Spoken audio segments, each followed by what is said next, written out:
بسم اللہ الرحمن الرحیم۔ السلام علیکم ورحمۃ اللہ وبرکاتہ۔ میں ہوں سید عاشق حسین اور آپ دیکھ رہے ہیں اسلامک نالج۔ آج کی اس ویڈیو میں بات کریں گے خواب میں مچھر دیکھنا کیسا۔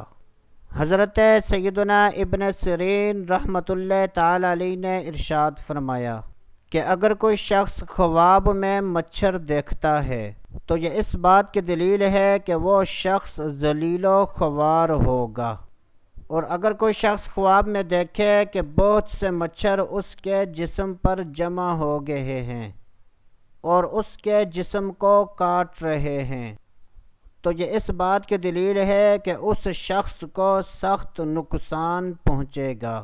حضرت سیدنا ابراہیم کرمانی رحمۃ اللہ تعالی علیہ نے ارشاد فرمایا کہ اگر کوئی شخص اپنے گھر میں بہت سے مچھر دیکھتا ہے تو یہ اس بات کی دلیل ہے کہ وہ شخص غم و مصیبت میں مبتلا ہوگا۔ اللہ عز و جل سے دعا ہے کہ اللہ عز و جل ہمیں اچھے خواب دیکھنے، برے خوابوں سے بچنے کی توفیق عطا فرمائے۔ تو دوستو ابھی کے لیے اتنا ہی، اگلی ویڈیو تک اجازت، اللہ حافظ۔